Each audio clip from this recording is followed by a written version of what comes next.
तो पार्ट 3 की शुरुआत होती है और उसमें हमें गाओयान का सीन दिखाया जाता है जो बोल रही थी कि ये तो लिंगवी रेस्टोरेंट है। फिर उसकी फ्रेंड बोलती क्या लिंगवी, ये सेम नाम का रेस्टोरेंट तो एक वो भी है ना जो कि 5 स्टार होटल है, 3 मिशेलिन स्टार वाला। बोलती कि हाँ ये तो वही है ग्वांटान बिल्डिंग में।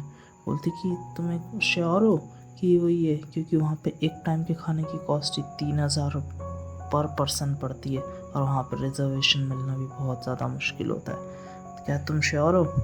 फिर वो एक और बार पूछती है क्या तुम पक्का श्योर हो कि सन कोई हमारा कोई अमीर आदमी तो नहीं था जिसने अपनी जॉब छोड़ दी और वो पहले से किसी बिजनेसमैन का बेटा हो?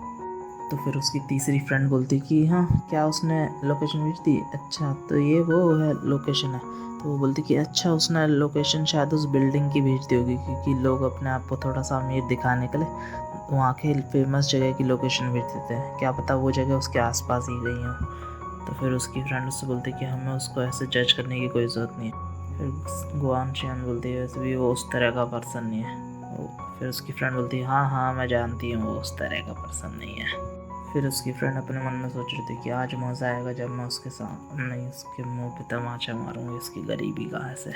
तो फिर वो बोलते कि चलो हम यहाँ से तो निकलते हैं, तब हम वहाँ जाके पता लग ही जाएगा कि वो कहाँ पे है, उसके आसपास है कि नहीं। फिर उसकी फ्रेंड्स उसकी गाड़ी की तारीफ़ करते हुए बोल रही होती कि ऑडी कार सच में इतनी ज़्यादा स्टेबल होती है, उसके शॉकर तो एकदम नंबर 1 है।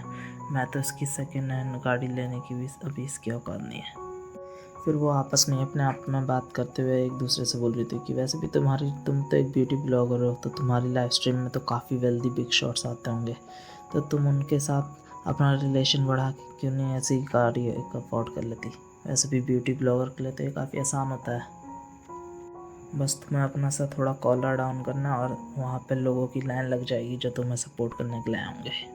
और वैसे भी ये मैटर बिल्कुल भी नहीं करता है कि तुम डांस ब्लॉगर हो या फिर ब्यूटी ब्लॉगर, तुम अपने थोड़े से स्टैंडर्ड्स को गिराओ और फिर तुम्हारे आगे पीछे लाइन लग जाएगी लोगों की जो तुम्हें सपोर्ट करना चाहते होंगे। फिर बोलते कि हाँ मैं ऐसा करना तो चाहती हूँ पर मेरी लाइव स्ट्रीम पे जो सारी ऑडियंस है वो सारे की सारे फीमेल है। तो फिर उसकी फ्रेंड उससे बोलती कि वैसे भी इसकी क्या ही फ़र्क पड़ता है, अगर वो एक बड़ा आदमी है तो मैं उसके लिए तो कुछ भी करने को रेडी हूँ। अगर वो मेरे से शादी करके मुझे ज़िंदगी भर घर पे भी बैठा के रखेगा तो मैं तो उसमें भी बहुत ज़्यादा खुश हूँ, मैं तो यही करूँगी फिर ज़िंदगी भर। तो फिर उसकी फ्रेंड उससे बोलती कि तुम इतनी शांत क्यों, तुम मेरे को क्या लुक डाउन कर रही हो? तो फिर हमारी गायान उससे बोलती कि हाँ तुम ऐसा कर तो सकती हो और तुम शायद उससे जुड़ भी जाओ, पर वो कभी भी तुम्हें फाइनेंशियली इंडिपेंडेंट नहीं बनाएगा, और जब भी तुम उसके साथ रहोगी तब भी तुम्हारा घर अपने घर जैसा कभी नहीं लगेगा। और वैसे भी वो जिस तरह से तुम्हें पाएगा तो फिर वो कल को किसी और लड़की के लिए भी उसी तरह से फिर चला जाएगा उसी के साथ, क्योंकि जब तक उसके पास पैसा है तब तक वो तुम्हारे लिए तो बिल्कुल भी नहीं रुकने वाला। फिर उसकी फ्रेंड उससे बोलती कि अच्छा तुम्हारे ऐसे थॉट्स हैं, मुझे तो आज तक पता ही नहीं था।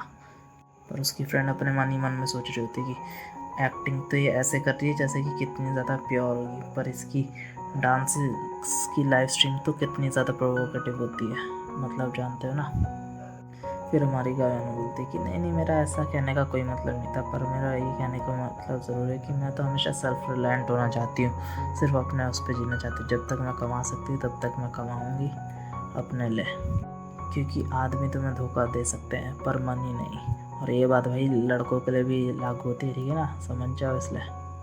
फिर वो सब वहाँ पे पहुँच जाते हैं बिल्डिंग के पास और फिर उसकी फ्रेंड उससे बोलती कि एक बार डबल चेक कर लो कहीं सन ने हमें कोई गलत एड्रेस तो नहीं भेज दिया। और उसकी फ्रेंड उससे बोली जा रही थी कि प्लीज़ एक बार डबल चेक कर लो, क्योंकि फिर काफ़ी एम्बैरसिंग लगेगा अगर हम ऊपर गए और फिर हमें वहाँ से धक्के मार के निकाला जाएगा अगर हमारा रिजर्वेशन नहीं हुआ तो फिर गायन बोलती कि हाँ तुम ठीक कह रही हो, मैं एक बार कॉल कर लेती हूँ। फिर वो सन को कॉल मिलाती है पर वो उसका फ़ोन नहीं उठाता।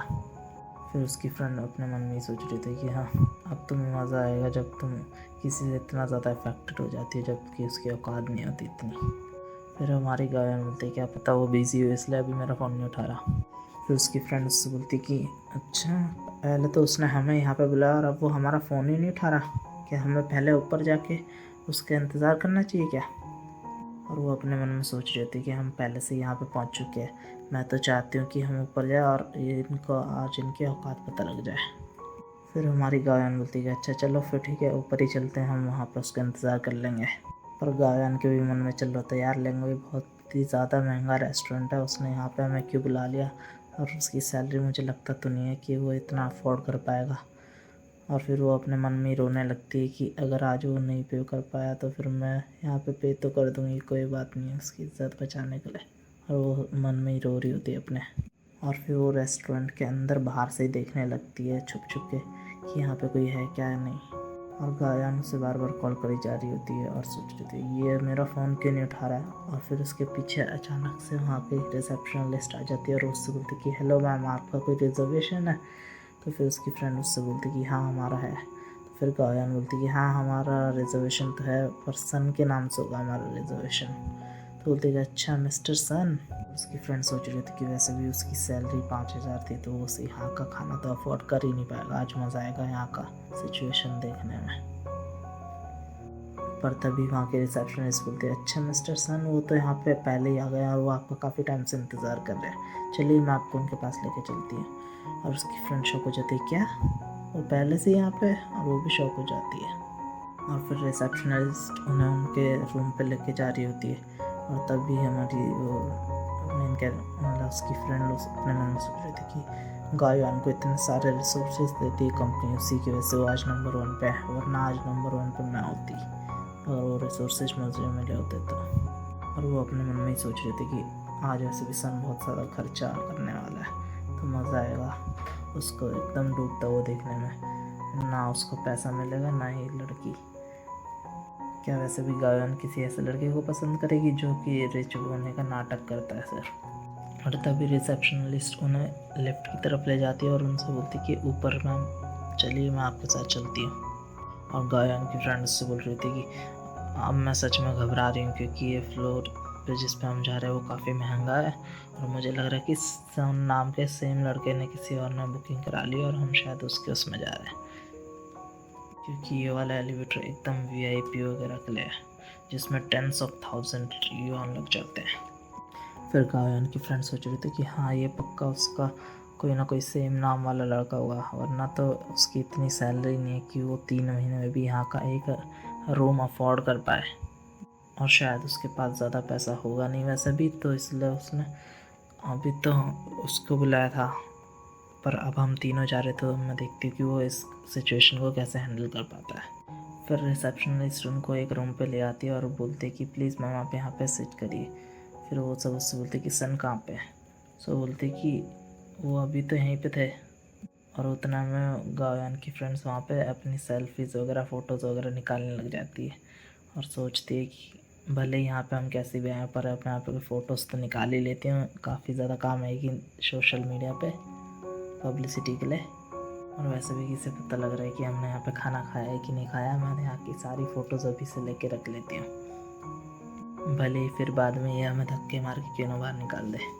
फिर वो अपनी बाकी फ्रेंड से भी बोलती कि आ जाओ तुम्हें भी मैं फ़ोटो में देती हूँ। वो बोलती कि नहीं इसकी कोई ज़रूरत नहीं, तुम अपने आप ही अपनी फ़ोटो खींचो।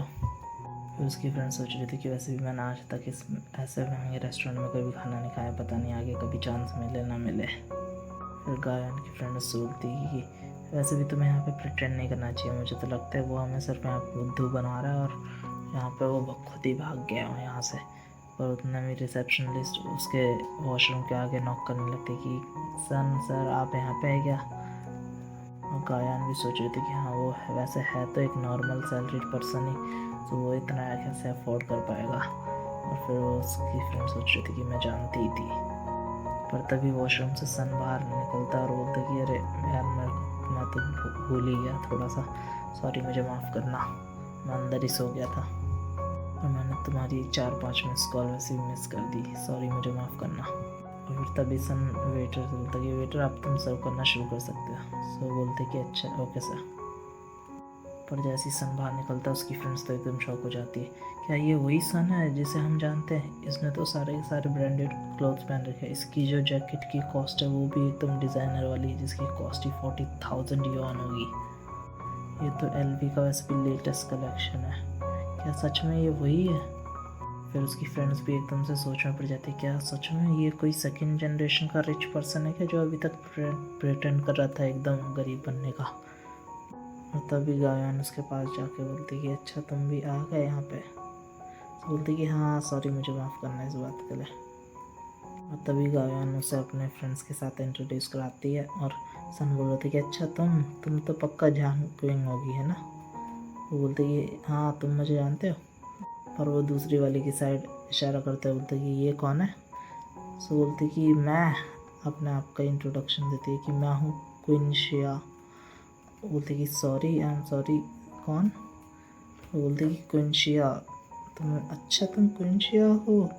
तुम तो बिल्कुल ही अलग दिख रही हो यहाँ पे विदाउट फिल्टर के, तो तुम मुझे पहचान में ही नहीं आई। बेइज्जती कर रहा होता भाई एक नंबर की।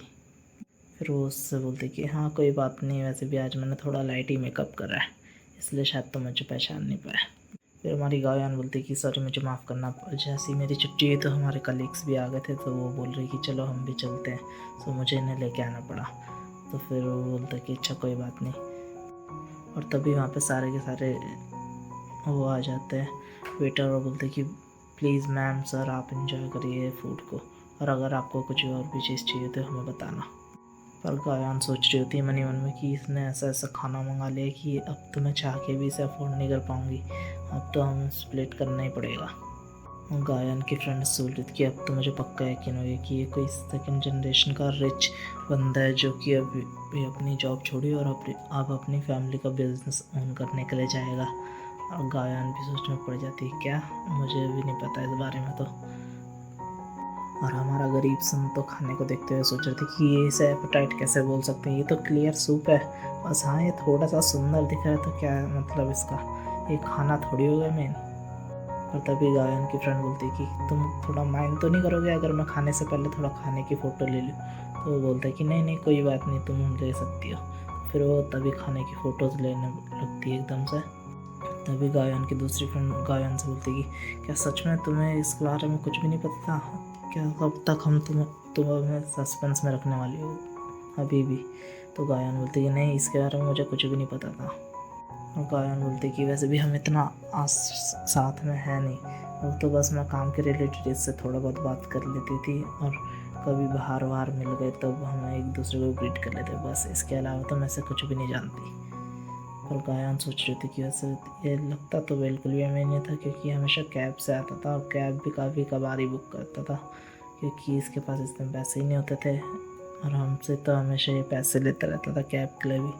फिर ये कैसे हो सकता है, क्या ये हो सकता है कि ये कोई सेकंड जनरेशन का रिच बंदा हो सकता है, मुझे नहीं पता।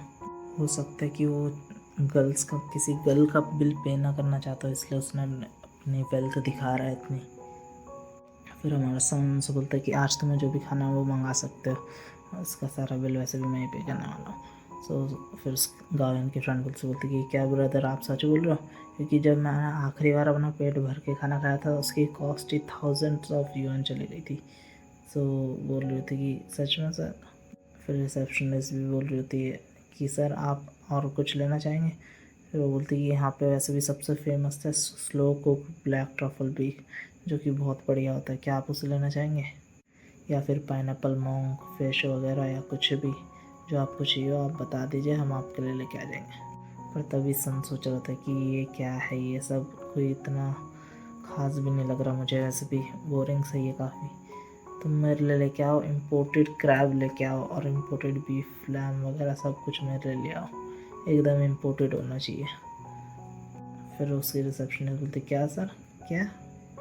फिर गायन की फ्रेंड बोलती कि आज पहली बार मैंने किसी को ऐसे रेस्टोरेंट में ये सब खाना ऑर्डर करते हुए देखा है, क्योंकि वो मिशेलिन शेफ का होटल होता है ना जो कि फ्रेंच क्यूजीन का होता है, सो ये सब नहीं ऑर्डर कर सकते वहाँ पे। गायन की फ्रेंड भी ये बोल रही थी कि अगर तुम्हें ये सब खाना था तो तुम किसी बिना फ्रेंच रेस्टोरेंट को भी बुक कर सकते थे, क्योंकि ये सब तो फ्रेंच रेस्टोरेंट में मिलता ही नहीं है। और वो सोच रही थी कि अब आएगा इसको पर्दाफाश करने में मज़ा।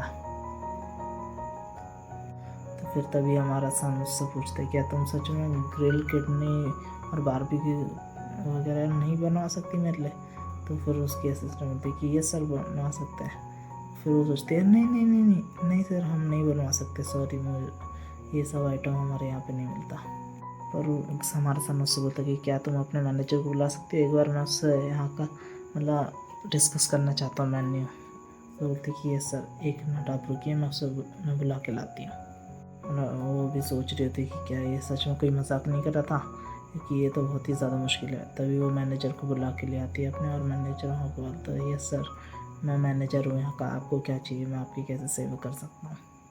पर मैनेजर बोल रहा था कि आई एम सॉरी सर, पर ये फ्रेंच रेस्टोरेंट है और यहाँ पे सिर्फ फ्रेंच क्यूजीन ही मिल सकता है, सॉरी आप मुझे माफ़ कर दीजिएगा। और गायन की फ्रेंड तो काफ़ी खुश हो रही होती है कि हाँ अब इन्हें पता लग गया, चाहे कितना भी वो क्यों ना हो जाए, पर अब जब इन्हें इनकी औकात पता लगेगी कि फ्रेंच रेस्टोरेंट में तो ऐसा वैसा खाना मिलेगा ही नहीं। पर हमारा सन बोल रहा था कि प्लीज़ मैं आपसे इंसिस्ट करता हूँ कि प्लीज़ बारबेक्यू वगैरह मतलब इंतज़ाम करा दीजिए, और मैं इसके लिए आपको 3 लाख युआन एक्स्ट्रा पे कर दूँगा। मुझे चाहिए ग्रिल किडनी और लैम स्क्वेयर, और एक्स्ट्रा 50,000 टिप भी दे दूँगा। तो बोलता है क्या, ये तो देख के भाई मैनेजर के मन में भी लालच आ जाता है। वो बोलता है कि अच्छा ओके सर, मैं देखता हूँ 3 लाख युआन, एक बार देखता हूँ, मैं पूरा को पूरी कोशिश करता हूँ। और ये सब सुन के भाई बाकी सब भी शॉक हो जाते हैं एकदम से, और बोलते हैं कि अच्छा ठीक है, मैं ट्राई करता हूँ, अपनी पूरी कोशिश करूँगा सर, आप 1 मिनट रुकिए।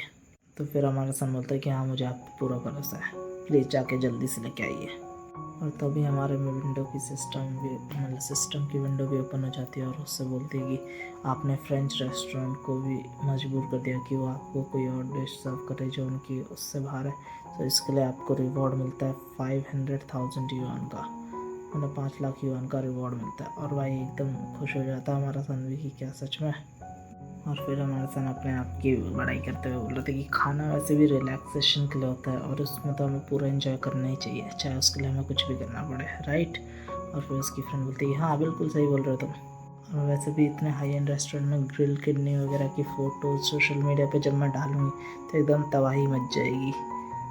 और तभी सारे के सारे वेटर्स उनका ऑर्डर लेके आ जाते हैं, और जो कि काफ़ी एपेटाइजिंग लग रहा होता है। और गायन की सारी फ्रेंड्स भी शॉक हो जाते कि हाँ पैसा सच में कुछ भी करा सकता है, एक हाई एंड रेस्टोरेंट को भी ये सब हमारे लेके आना ही पड़ा पैसों के आगे। वैसे भी ये टॉप बीजिंग के टॉप टावर के मतलब शेफ का खाना है। और तभी सब बोलता है कि चलिए लेडीज़ तो खाना शुरू करते हैं। और फिर खाना खाने के बाद हमारा सन वहाँ से टेबल से उठता है और बोलता है कि प्लीज़ लेडीज़ आप इंजॉय करिए, मैं अभी रेस्टोरेंट से होके आता हूँ।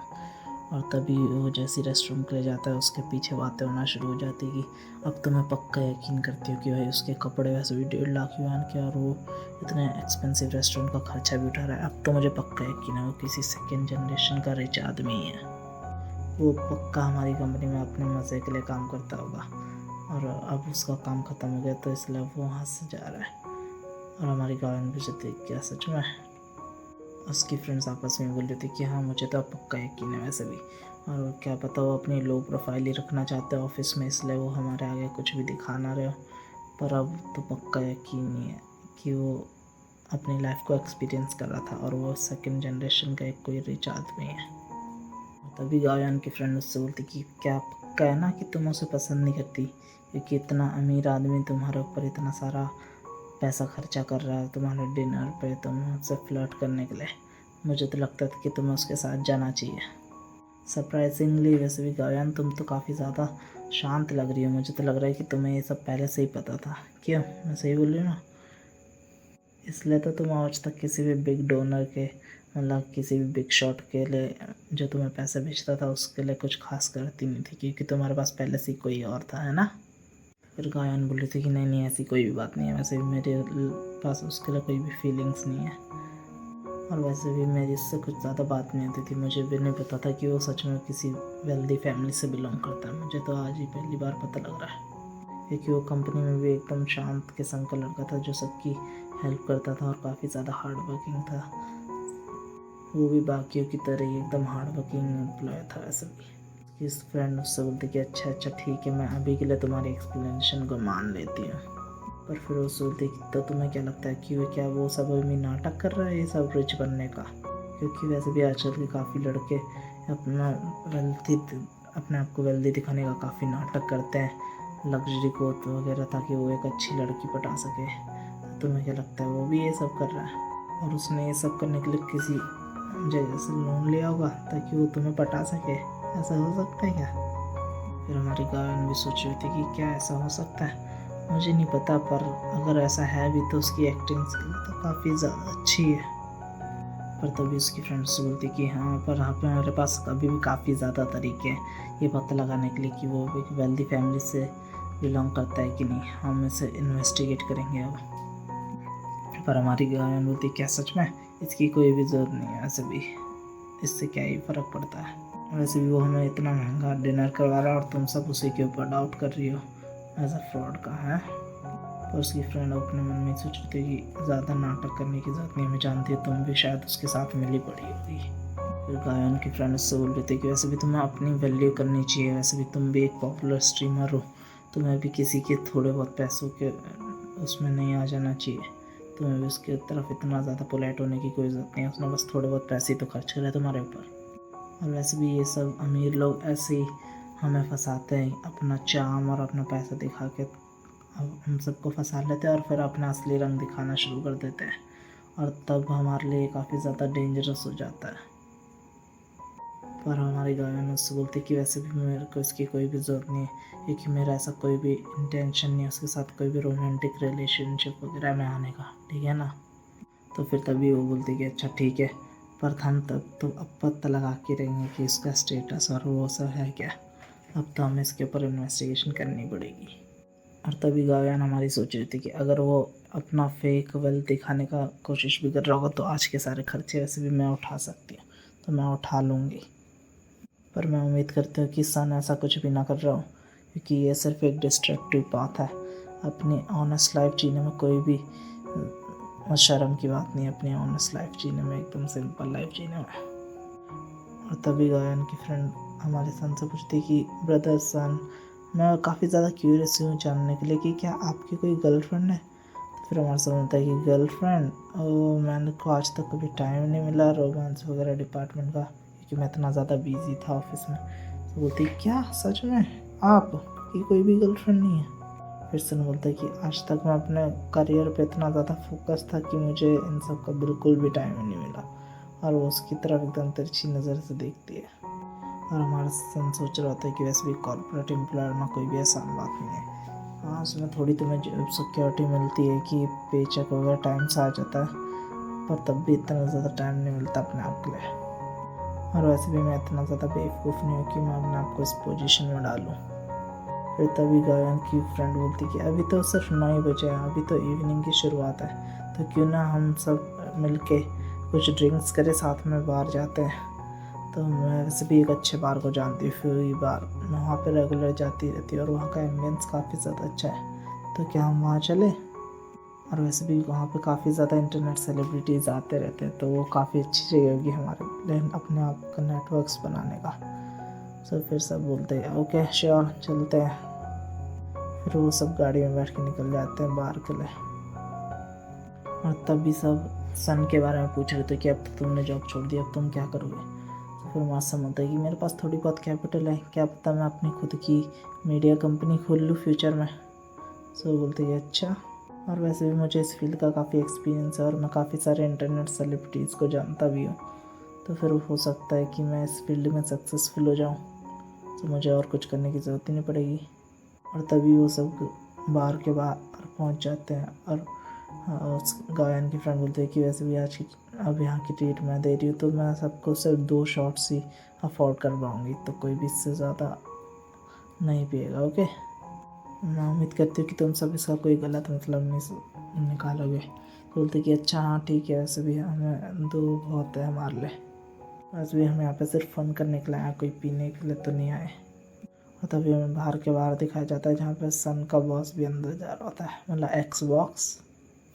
और तभी हमारा सन अपने मन में सोच रहा था कि मुझे यकीन नहीं होता कि मुझे भी एक ऐसी प्रिविलेज मैं कभी इस बार में आ पाऊँगा, क्योंकि ये काफ़ी एक्सपेंसिव बारों में से एक है।